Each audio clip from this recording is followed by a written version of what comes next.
I hear this one a lot. How can there be so many races in the world if we are all descendants of Adam and Eve? Well, check this out. First off, let's talk about the word race. Sometimes when people use the word, they mean supposed races of people who have evolved at different times, rates, and in different locations. That's not true. Of course, the word race is also a term we use to distinguish between groups with different physical traits, namely skin color. But are there really different races? Take a gander at Acts 17:26, where it is written that God, from one man, made every nation of men. It's clear then that the Bible teaches that there is one race, the human race. The Bible is also clear that all people on the earth are descendants of Adam and Eve who were created by God. Check Genesis 1:26 through 28. Easy enough. God created two people in his image, male and female, and told them to increase in number. So, Adam and Eve are mom and dad of the human race. Then, their children had children, and those children had children, and so on and so forth for many generations until, according to Genesis 6:9, the world's population was reduced to 8 people who were protected inside an ark during a global flood. And those 8 people later walked off the ark, and according to Genesis 9:19, from them came the people who were scattered over the earth. Oh, wait a second. What do I mean scattered? Well, jump over to Genesis 11 and let's talk about an event known as the Tower of Babel.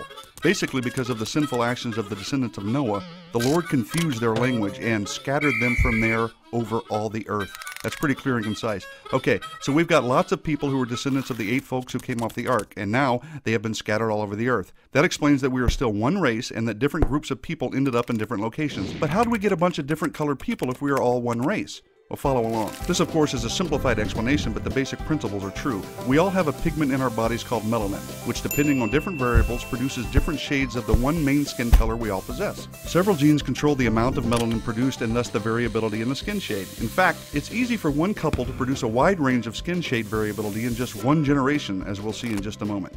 Time for a quick genetics lesson. DNA is the molecule of heredity that is passed from parents to children. A child inherits 23 chromosomes from each parent.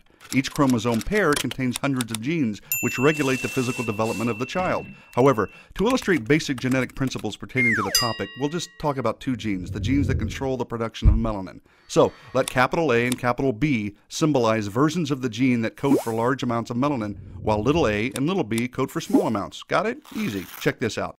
Take a look at the upper left. Let's say dad contributes capital A, capital B genes, and mom contributes capital A, capital B genes as well. Together they will produce a child with capital A, capital B, and capital B. This is a kid with a lot of melanin, and thus he will have very dark skin. Easy to see.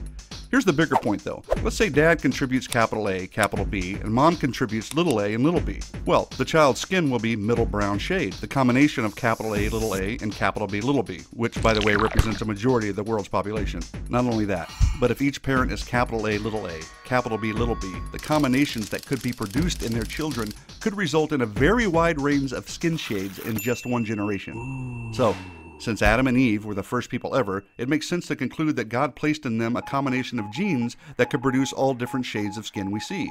Those same combinations would be present in Noah and the 7 other people who boarded the ark.